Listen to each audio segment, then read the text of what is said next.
Hello, people. Welcome back to another video by your good friend Chad Marco, the big Anaki.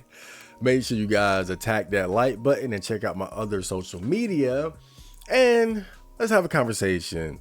So this video is called The Rise of the White Male Black Female Relationship. So, one thing that I've noticed, especially like on 4chan and R9K in particular, right, is that there have been a lot more threads about black women, black girls, like just appreciating black women. And you guys know, in recent years, I've come to really, I know it might sound weird as a black man, but I've really come to fall in love with with black women out of nowhere. When I was always more into like mixed women and other races of women, but I don't know, something hit me in the head and I began to see the beauty of the black woman. So I was really into this. I was like, oh man, why are all these threads about black girls now? And of course, the bad thing about it on R9K, a lot of the threads tend to be about, white male, black female relationships. So, I can only have so much fun in those threads. Then also you seen girls like Iris pop up on R9K, girls like Miyoko, but also these are girls that are dating outside of their race. And even on GIF, I've noticed more threads about black women or white men having sex with black women. And I'm looking at this, I'm like, wait a minute, where is all this coming from? And then I find out that you have these TikTok trends of black girls showing off their white boyfriends. And then you have this movie that just came out called One Battle After Another, which has a lot to do with like white men being with black women. It's an action movie, but the romantic aspect of it has a lot to do with that particular pairing. And I'm seeing all this. And I'm wondering, is this authentic or is it a Psy-op? Especially on 4chan, because you gotta be careful when you see trends pop up out of nowhere online these days, because there definitely are certain entities or groups that have agendas that they like to push, and it's easy to do stuff like that online. And so I'm just wondering, like, is this like the latest Psy-op, or is this something that's real and actually happening? And so I started to kind of investigate it, and it does seem like there is a uptick in at least interest or visibility of white male black female relationships. So I did my 5 minutes of research and so we're going to be going over that in this video. And so the first question that we have to ask is, why is it that some black women prefer white men? And, the first thing I'll say, though, is that initially, like for most of my life, I never really saw black women and white men being a good match. But I think a lot of it came from the fact that I tended to look at, more ghetto, inner city type of black women in relation to like suburban, nerdy or average white guys. And to me, that always just seemed like an odd match. And I think that's why I never really even considered this pairing. And then on top of that, I wasn't really exposed to it a lot. But as I've looked into it and thought about it and I got more life experience, one of my personal theories on this is that I've noticed that a lot of the black girls that I see in these TikToks, that I see in these pictures, they don't look like ghetto girls. They don't look like girls from the projects. They seem like more suburban girls, or girls that might be a little bit higher class.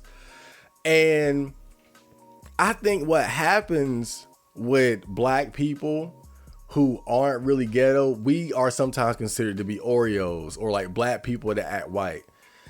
And I think that not only is there kind of a disconnect between us and the more like stereotypical black people, I think that we also tend to kind of connect better with white people. So it's kind of like this strange mix where it's like we connect with both, but there's also a somewhat of a disconnect with both at the same time, because we have just these mix of cultures.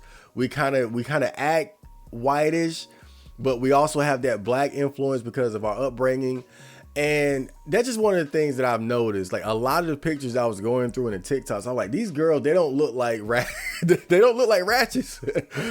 And it would make sense though, because I think that ratchet, and when I say ratchet, I'm not trying to insult, women from the ghetto or projects. It's a look, it's an aesthetic. And you know that girls and guys from a certain areas, they have a certain fashion sense.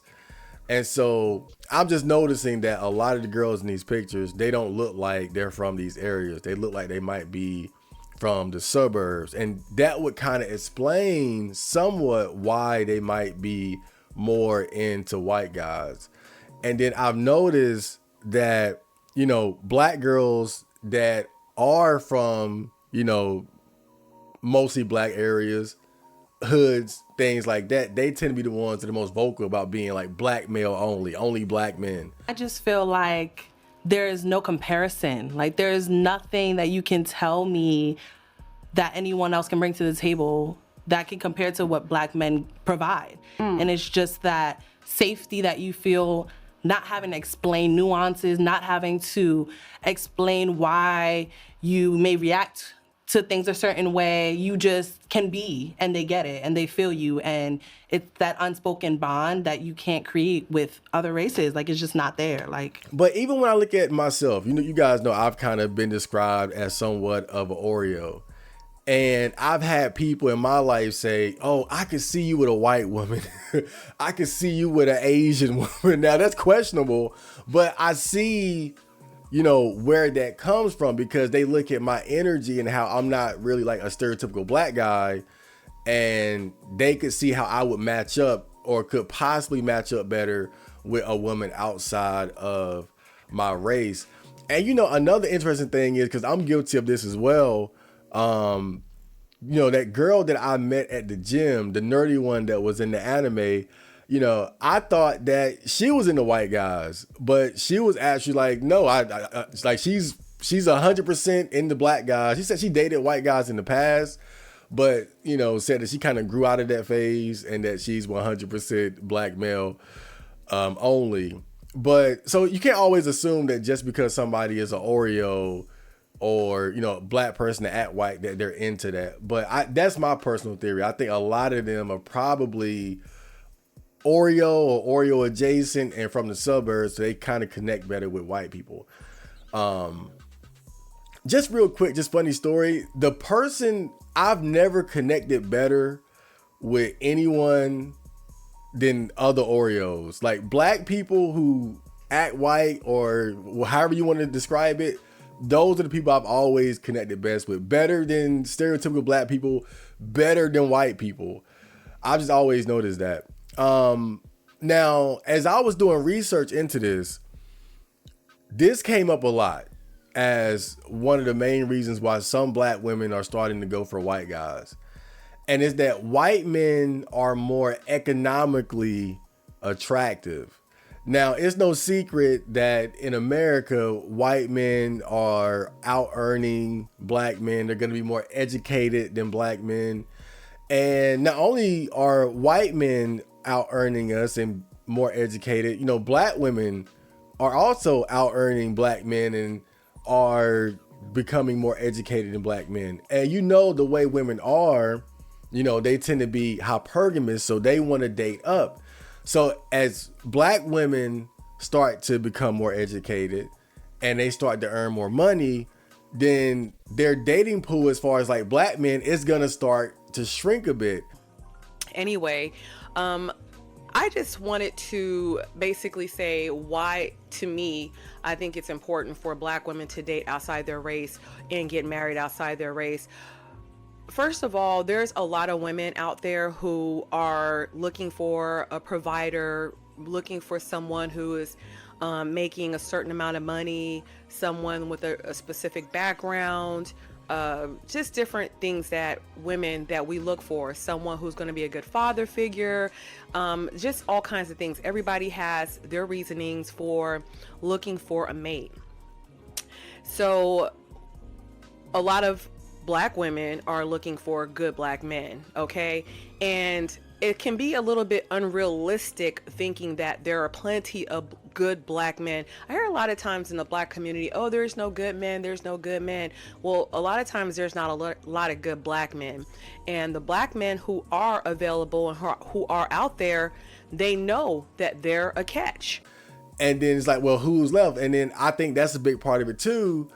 You know, as black women start making more money and they're like, okay, I want a guy that makes as much or more than me, then it's very likely that there are going to be less black men available to them, and an increasing amount of white men are going to start to look attractive to them, at least economically. And so I think that's a part of it as well. And that came up a lot as I was, you know, watching videos and seeing women give their own opinions and things like that. That seemed to be like the core issue, really, is that there aren't enough black men that are economically attractive to keep up with the, you know, with all these black women that are going out and becoming educated and really focusing on getting their own bag. And I think with this also comes exposure. You know, as a black woman, let's say you go to college and you get a career, you get better jobs. Now, as you go to a place like college for higher education, and there are less black men going to college compared to black women. So again, your options as far as black men begin to shrink, but you're also being exposed to more white men or men of other races who are pursuing a higher education, who are pursuing higher earning careers. And, you know, again, a lot of people, they meet their significant others at work. They meet their significant others in school. And so if that's where you're at, and there aren't these types of guys, but there are these other types of men, then it increases the likelihood that you might end up with one of them. And that, I think that's a big part of, you know, why you see this trend of black women getting with more white guys. And I think another factor too, and this is, I guess, kind of negative, but I think it must be said, it can't be denied, is, you know, white status. You know, just the fact that in America, white people are still considered to be at the top of the racial hierarchy, the power structure. And, you know, there's something to be said about that in terms of just attractiveness. And, you know, it's like I saw this clip one time where a Hispanic man was talking about how Hispanic families don't feel bad or as bad if their daughters date white men and reproduce with white men because they see that as an upgrade. But if they do so with a black man, that's a downgrade. And, you know, I think as bad as that sounds, it's kind of like just a raw honesty about just how some people look at status in relation to race. And I think black people are probably less likely to be as honest about it, but I think there might be some sort of like subconscious understanding of that when it comes to black women getting with white men, or maybe even black men getting with white women. And I think it's also a genetic aspect to it as well, because we all know that in the black community, there are a lot of black women that feel a certain way about their skin tone. You know, darker skinned women tend to feel kind of insecure about it because of, you know, pale skin being like the beauty standard for women, white women being or even white women in general being the beauty standard as far as like the lighter tone of their skin, the straight hair that they have, the texture of their hair. And so you think about it, as a black woman, you get with a white guy, your children are going to be lighter skinned. Your children are going to have, or could have, blue eyes or green eyes. Your children are going to have good hair. I mean, that's even a term that we use in the black community, good hair. Like, we don't see our own hair as being good. Good hair in the black community is like when your hair is more curly and easier to maintain. I mean, if you don't know, black hair is a nightmare to maintain. We can do awesome stuff with our hair, but it's hard to maintain this shit. It's rough. And one thing that kind of disturbed me a little bit as I was researching this was some of the TikTok clips where you would have black women showing off their mixed babies that they had with white men. And, they wouldn't say it. But you could tell that there was like a certain pride that they got out of revealing that, look, I created this lighter skin, good hair baby with blue eyes. Like, it's like they were showing, and it's disturbing to me because it's like, if you were to have a child that wasn't that was darker skinned and had nappy ass hair, right? Like, how would you feel about him in comparison to the child that was mixed and had, the genetics of a white man with lighter skin, straight hair, or maybe like curly-ish straight hair? That's why I found it kind of weird when I saw stuff like that, and that's why I say this is kind of like the more negative side of it. But I think again, when you look at how insecure black people and black women in particular can be about their skin tone and their hair, and some of them even the eye color, wanting to, put in contacts with green eyes or blue eyes, laser eye surgery and things like that, you cannot deny that that's not part of what makes white men attractive to these black women, is that they can see it as a genetic upgrade as well as a status upgrade. And so this is another big one. Black women and white men have something very important in common, and it's that, generally speaking, they're both the backbones of their communities.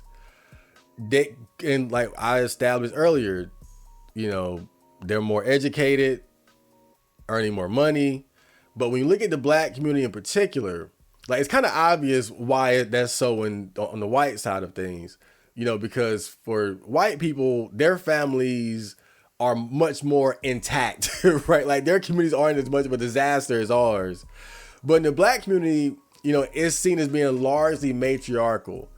And a lot of that stems from the fact that you have so many households that are ran by single mothers. You have a lot of black people that come from, low income housing areas, projects, ghettos and whatnot. And, these areas are pretty much occupied by women who had children and the father isn't around. So they were able to get, into these low income houses. And then it just kind of spreads from there. And so much of the black community kind of comes from that. And like, I give you a great example, right? As far as like my family, because my family is the same way. I can't point to a single man in my family that I can say, okay, he's one of the strong pillars of my family. Like, he's one of the backbones of my, I promise you, I can't point to one. When I think of the strongest pillars, the backbones, the leaders of my family, it's my mother and her sister. My mother, her sister. At one time, my mom's mother, but she's gotten sick in recent years. But all of the women, or rather all the people that I can look at in my family and say, okay, this is one of the strongest, reliable leaders of our family, is women. Even my own father, it's like, he tries, but he's really not that. If I'm being honest, like, I love my dad. He tried, but he got his own place, but he's just kind of like in his own world in a way, and he just kind of comes by every now and then. But I wouldn't look at him as being like, okay, he's someone you can really, he's not dependable like my mom is, like my aunt is, like my grandmother was at one point. But the thing is, and this is what's interesting about it, because you look at the ones I just listed, right? My grandmother, my aunt, my mother, all of them started off in the projects. You know, again, low income housing area, single mother, mom's the head of the household. Over time, they start to get their life together. My aunt, she ended up, she went back to, I don't think she went to a 4-year college, but she went to community college, got some degree, and now she got a decent job. And, you know, she's living in one of the cities in the state. Like, basically, she leveled up and, you know, took my cousin with her level. And it's kind of the same process, right? Basically got out of the projects, leveled up, and now she's the big mama of that side of the family. My mom, same thing. She started off with us in the projects, and then my mom's just a hard worker, you know, and so she got a good enough jobs to where she was able to elevate us out of the projects into, you know, at least a halfway decent neighborhood. And so on my side of the family, she's the head of the household. She's big mama, right? She's the backbone of my side of the family. And it goes back with my grandmother. It's kind of the same thing. She started off with all of them in the projects. Over time, got better jobs, got them out of the projects into like a better neighborhood. Boom, that's big mama. And that's how it happens so often. And so again, you can see the pattern of the process of how Black women end up becoming the backbones of their community, and how it starts in the projects, and as they elevate and go into, you know, a higher standard of living, it continues. And, you know, on the white side, again, it's already more intact. And so you think about it, Black women and white men are already kind of on a similar level as far as like their ambition and the work they've put in to be the backbone of their communities, of their families. And like, I think with Black men, what happens is we tend to have a lack of ambition to do these things. Now you better come up with a plan, and you better come up with it soon. I got a plan. Well, what is it? Where is it? I'm gonna go ahead on and find me a nice gal, a good Christian gal. Go ahead on, settle down. Quit all this foolishness. Mom, I know you always wanted grandbabies. You always said that. I figure I'm gonna have me a couple kids, 1 or 2 of them, so I can get on welfare.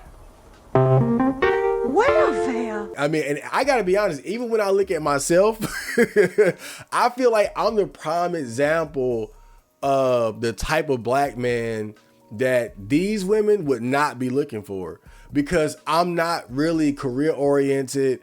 I've never been one to really chase higher education. You know, my sense of higher education is educating myself, looking into the things that I'm interested in, as opposed to trying to go to a college or something like that.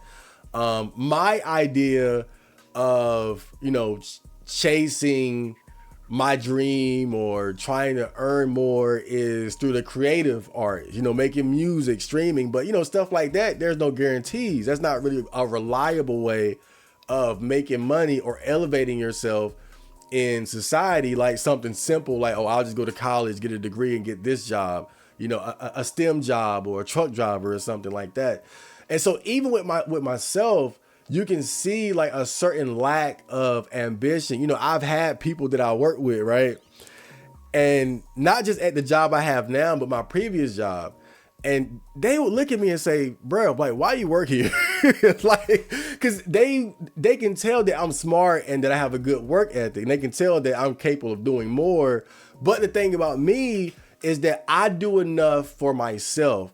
And I think that's the difference between me and other guys or other black men, is that what they do is they go out, they chase after bitches and have kids while not being or not have the ambition to elevate themselves to be able to become, a father, the head of the household, the backbone of the family. Me, I always knew I never wanted a family. I knew that I didn't want to have kids. I knew that I was never going to make women or getting a girlfriend a priority. So that's why I've always acted the way that I have, as far as I do enough for myself. That's why I tend to have a lack of ambition in terms of, going through the normie processes of elevating through society, because I do enough for myself.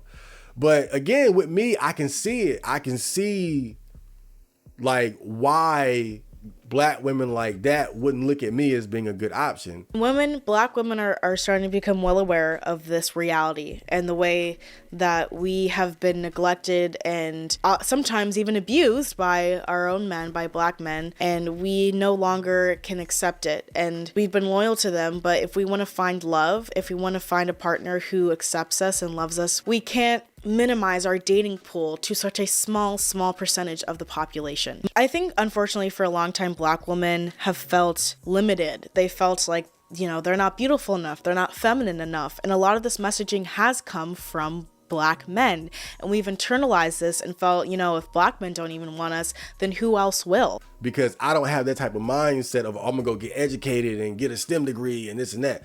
I might go and get a better job later, but again, I do things at my own pace because I only have to worry about myself. I'm not worried about getting a wife or starting a family the way that maybe some of these white guys they're into are thinking, because they come from, families that weren't a complete fucking disaster, right? So they're thinking in a more normal way, right? I'm gonna go to college and get a good job and start a family. And so these black women and these white guys, they're kind of on the same wavelength as far as their goals and the sacrifices they're willing to make in order to elevate themselves in society to be able to create the family that they want.